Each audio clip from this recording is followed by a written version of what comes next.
Aliou Sow dañu koy dooree comme d'habitude ak Walf Quotidien ñoom def nañ ci seen une loi d'habilitation bi nga xamante ni doon nañ ko voté démb ci Assemblée nationale alors tir de barrage du PUR Tekki et Pastef ñoom daal dañoo téye seen bopp ci li nga xamante ni mooy loi d'habilitation bi ñu doon joxe léegi ba tax na laaj bi samp pourquoi PUR Sonko et Mamadou Lamine Diallo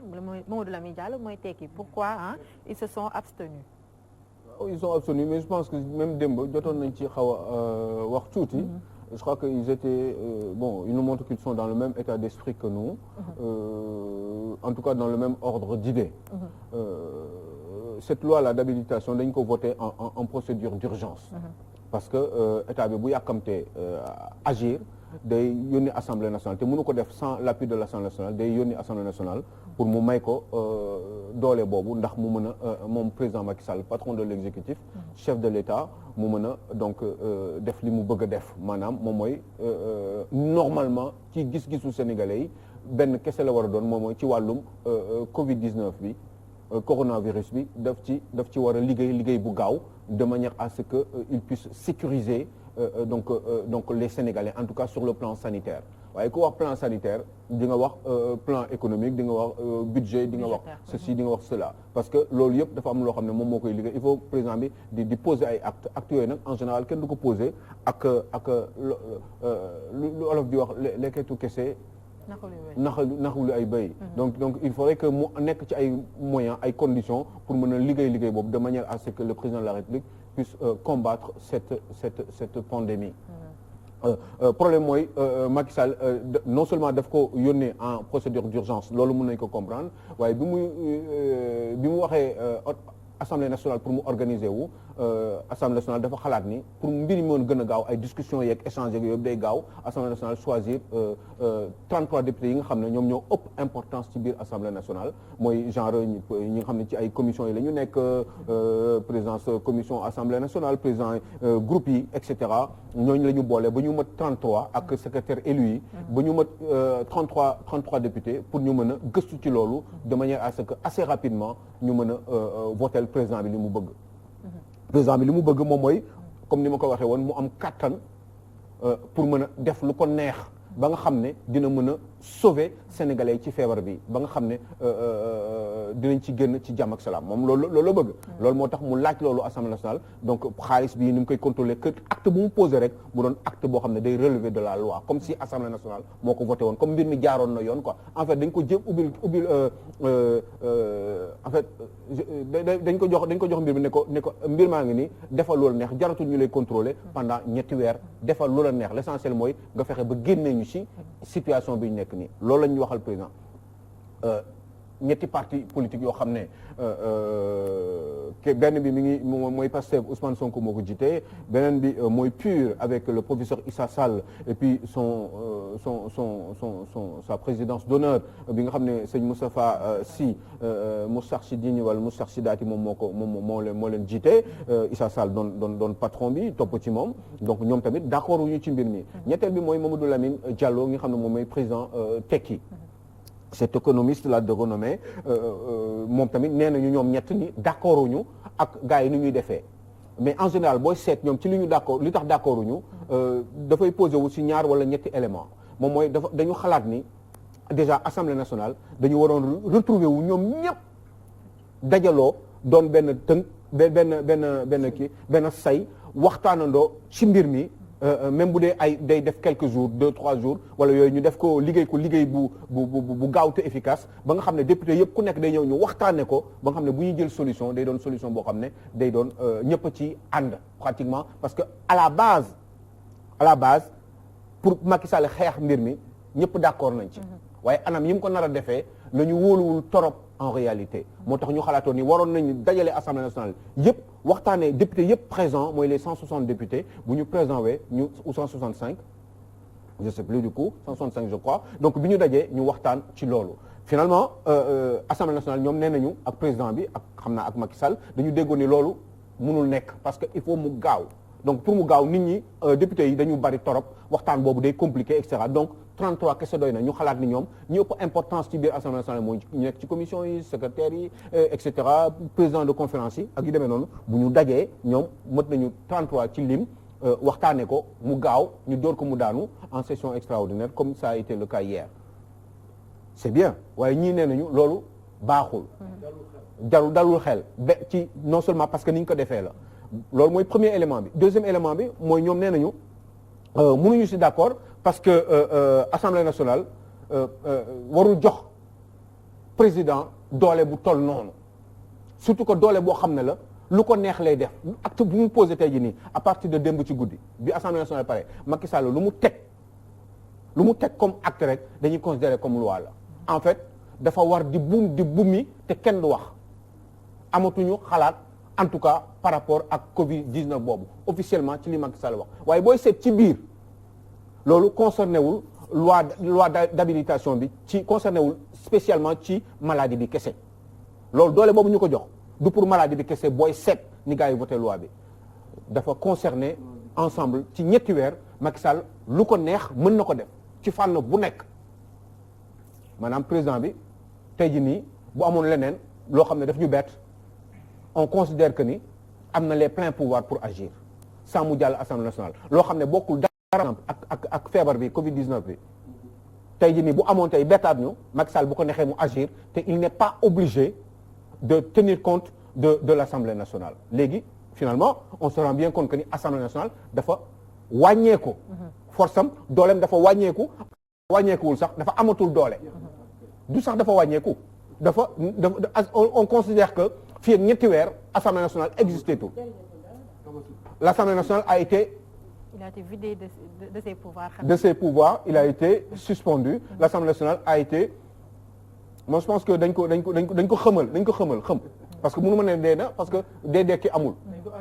dañ ko anesthésier pour le moment donc gisatul déggatul amatul lu ñuy wax amatul lu ñuy xalaat ñoom Assemblée nationale muy voter loi muy xalaat muy joxe seen xalaat muy contrôler les actes du gouvernement posés par le chef de l'État qui est à la tête de l'exécutif yooyu yëpp Assemblée nationale amatul droit def ko nelawal nañ ko fu ñu toll nii anesthésier nañ ko amatul dara lu mu wax ba fii ak ñetti weer waaye yamul foofu mooy ñetti weer yi ñëwaat après mën nañ ko renouveler laat automatiquement te moom du yeewu sax pour xoolaat ndax ñetti weer yële baaxoon na wala baaxul wala lan la si jot a def maanaam mun na nekk automatique si c'est nécessaire parce que loolu Assemblée nationale jox na ko nee na ko daal anesthésier ma bu la neexee anesthésie bi buy waaj a jeex su may waaj a yeewu rek piqûraat ma waaw léegi ba heure bu la neex nga bàyyi anesthésie bi Aliou léegi li ma si jaaxal loolu moo tax d'accord ñu ñetti ñooñu quoi li ma ci jaaxal xam nga mbas mi wàcc moo tax ñu jox ko pouvoir boobu léegi bu fekkente ni nag utiliser na ko pour wàllu politique ci Sénégal jël ci ay dogal yoo xamante ni mën na indi ay gàllankoor wala ay féewale wala ay xëccoo ci digganteem ak peuple wala digganteem ak politique bi loolu nan lay demee. lan la ci nit di mën dara. léegi mooy problème bi question doyen mooy démb Abdoul Mbow bi muy wax démb ci plénière bi am na ñaari ci ay termes yoo xam ne dafa wax ne loolu moo nekkoon objet de discussion bu xawoon compliqué ci seen biir muy de xam nga pour tout ak le terme juridique pour tout pour tout donc mën nga ma expliquer foofu comme mu jékki-jékki ne élection législative dootul am wala élection présidentielle dama ne loi d'habilitation bi pour mu leer ci gàttal mooy Macky Sall normalement un président de la République day def ay projet de loi ñu waxtaane ko conseil des ministres mu teg ko gars yi waxtaan ci mu déggoo ci mu joxe ay instructions gars yi dem jël kayit boobu projet yooyu yóbbu ko assemblée nationale contrôler validité bi seet yu mu ciy yokk wala yu mu ciy wàññi wala mu bañ tax ne man lii d'accorduma ci comme ça ñu waxtaanaat ak président et cetera wala ñooy seet waaye dafa war di contrôler lépp luy président de la République di def lépp luy exécutif di def gouvernement lépp lu mën a teg ci mbir assemblée nationale daf ko war a contrôler mais dañ ko ne léegi nii yow ci ñetti weer gàttal la pour gars yi di xam parce que kenn du dugg ci fond bi mënul nekk fii ak ñetti weer yow amatuloo droit yow assemblée nationale def leneen da nga ma bàyyi man benn nit cumb ci réew mi ci yéen 15 millions man ma def lu ma neex normalement ci wàllum maladie bi la. te lu ma doxal waaw la. waaye ci këyit il est précisé que dafa leer nañ ni fii ak ñetti weer Macky Sall lu ko neex lay def. yamul foofu mais mun nañ ko renouveler. te doo renouvellement bi day automatique parce que amuñu droit yeewaat assemblée nationale bi ñu nelawal ñetti weer pour ne leen joxaat leen ma beneen day automatique et c'est ça qui est terrible donc loolu moo tax Mamadou Lamine Diallo Ousmane Sonko de Pastef Mamadou Lamine Diallo de Tekki et puis Issa Sall de PUR ba pare surtout que Issa Sall yokk na si beneen affaire nee na ci seen communiqué bi ni ñoom kenn boolewu leen woon sax ci invitation bi ñëw au palais de la République pour demander leur avis ci constatation boobu si maladie bi ñoom kenn boolewu ci parce que woowuñu ko. D'accord. Les autres boole nañ leen si waaye ba tey d'accord uñu donc ñoom ñu préféré banque seen loxo par rapport à cela parce que mënuñu jox autant de pouvoir à benn nit xam maa koy wax démb fi nit nu nekk lay yeewoo Fatou Ka nit mun nga yeewu sa xol du neex wala sa benn collègue xaw la énervé nga doon patron te nit kese nga ak say limite doo xut bu samaan te doo yàlla aussi donc forcément doo waliw donc am na yoo xam ne du la tënk yow en tant que nit parce que côté animal bi day génnaat tout de suite mun nga réagir négativement donc nit dañ ko war di contrôler donte c'est un président de la République démb dama fi joxe benn exemple bu doy waar j'avais envie de me remettre dans cet exemple-là George Bush dafa bëgg a attaquer Irak pour des raisons géostratégiques il y a 25 ans bi mu bëggee attaquer Irak un peu plus de 25 ans moom amul droit def lu ko neex parce que constitution américaine melul comme fii du bala ngaa def li la neex yow il faut nga ñëw ci congrès bi mooy Sénat ak chambre des représentants mooy député yi moom la ñuy wax chambre des représentants ak congrès bi ak Sénat bi boo leen boolee ñoom ñooy doon congrès pour nga laaj leen autorisation pour dem attaquer diw Irak parce que Irak Saddam Hussein dafa envahiroon Koweït muy dëkk bu ndaw boo xam ne dafa taxoon ci moom parce que Saddam Hussein dafa ne Koweït suñu département la woon dañ koy récupérer waat alors que Koweït indépendant la depuis ay années 61 63 Saddam Hussein ne leen man lii dama ko récupérer waat ñu ne ko doo ko fi récupérer coow gi bari mu am ay enjeux pétroliers mu ne léegi ñun américains yi comme ñun dañ fa am enjeu te ñun Koweït ak Arabie Saoudite ñoo leen di protéger ñun il faut ñu génnee fa Saddam Hussein waaye pour mu mën ko def moom du day yëw rek ne da koy attaquer ce n'est pas possible il faut que congrès bi mooy Sénat bi ak chambre des représentants dajale jox ko autorisation waaye balaa ñu ko jox autorisation dañuy waxtaan ak moom seet bu baax saytu lépp ndax kii li muy wax dëgg la ndax jar na ko ndax amul beneen solution bu dul par exemple négocier wala di ko attaquer pour éliminer Saddam Hussein définitivement ñu ne loolu d'accord uñ ci ñu ne dañu bëgg ñu réfléchir ci yeneen solution ñuy dem di négocier ba amatuñu solution ñoom parce que congrès bi bañ na député yi ak sénateurs yi bañ nañu lan la ñu def mu dem négocier ak le général Colin Powell moo doon général des forces armées américaines pour gars yi indi bi teg benn deal mën a convaincre Sénat bi congrès bi pour ñu jox autorisation président bi ndax mu mën a dem attaquer ko comme amatuñu leen solution benn solution rek la ñu amoon mooy deal bi ñu teg te deal boobu lan la mooy ne Saddam Hussein dafa am ay armes de destruction massive ay armes yoo xam ne bu ñu ko arrêté wul léegi parce que urgent na bu ñu ko arrêté wul léegi moom armam yi bu ko sànnee bu saawee ci ngelaw li da ngay noyyi rek di dee boobu dootul nit ak nit comme Covid comme pandémie bi mais da ngay noyyi rek ci ngelaw lay nekk da ngay noyyi dee kon c'est dangereux il faut l'arrêter tout de suite parce que mi ngi koy def créer ay missiles jël ay satellite photo satellite maanaam ñu kàcc daal bi ñu kàccee ba loolu ñëw tegal ko congrès américain bi gars yi voté ko loolu moo tax ñu amoon autorisation moom le président George Bush Junior dem attaquer Irak ba noonu lañ fa jëlee Saddam Hussein ba finalement gis nga dañ ko pendre si ay kàcc ci loo xam ne du dëgg moo tax Jacques Chirac foofu bravo parce que avec la complicité de son ministre des Affaires étrangères Dominique de Villepin foofu Jacques Chirac Dominique de Villepin def benn discours bu retentissant au niveau du Conseil de sécurité des Nations Unies parce que la France est membre permanent du Conseil de sécurité des Nations Unies bi mu defee son discours en tant que représentant de la France moom Dominique de Villepin ministre des Affaires étrangères bi mu tegee loolu daf leen wax ni lii dañ ko war a vérifier te dañu war a toujours jusqu'à la dernière seconde wut ay solution beneen solution bu dul solution de guerre waaye finalement ñoom dañu dëgër bopp fexe ba forcer affaire boobu def ko contrairement ak résolution bi nga xam ne moo doon résolution des Nations Unies bi permettre justement bi war a permettre en principe George Bush pour mu attaquer pourtant dañ ko forcer parce que nee nañu mënatuñu déglu kenn ndax la situation est grave parce que arme de destruction massive yooyu tax alors que pourtant c'était pas vrai loolu moo tax ba Saddam Hussein tey jii nii Irak mel ni mu mel nii ça fait 25 ans gis ngeen Irak amul jàmm ba tey te pourtant ñoom paix lañ doon wax foofu léegi mu def 30 ans comme quoi des fois état yi mun nañ la génneel des grands mensonges d'état yoo xam ne moom mooy yàq adduna bi wala déstabiliser dëkk bi c'était la même chose avec la Libye Sarkozy nii la def nee na Saddam Hussein dafa bëgg rey ay nit ay doomu jàmbur alors que benn portion de nit rek la ñoo doon bëgg daaneel Saddam Hussein di leen xeex ñu ne Saddam Hussein dafay sacrifier ay nit pour rey leen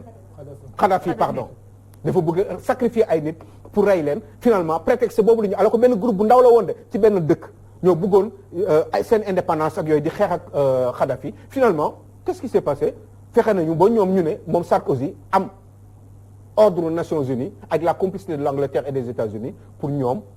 ñu dem rey Kadhafi dëkk boo xam ne litre plein essence 50 litres 10 000 francs CFA la doon jar Libye da ngay lekk ba suur am na nag am na xar am na lépp yàpp ba suur naan ba mandi boisson yi boo amee 25 ans ñu jox la appartement boo marié ñu jox la kër yow góor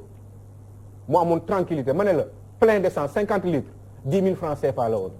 mu waxoon day jël alalam moom ñu def banque génnee CFA bi def banque africaine moom mu ne alalam moom garantie yi mooy génnee xaalis bi moom Kadhafi bi mu waxee loolu na gars yi ne ko baaxul fan la CFA bi nekk du France kan ma ko garantie du France boobu intérêt Sarkozy commencé woon na di daanu maa ngi def tuuti géopolitique internationale mais je suis obligé parce que il faut ñu xam état yi nu ñuy fonctionner en général que Macky Sall aussi li muy def nii fan la mën a jëm bu 3 mois jeexee affaire bi jeex ñu renouveler ko wala ñu renouveler ko juste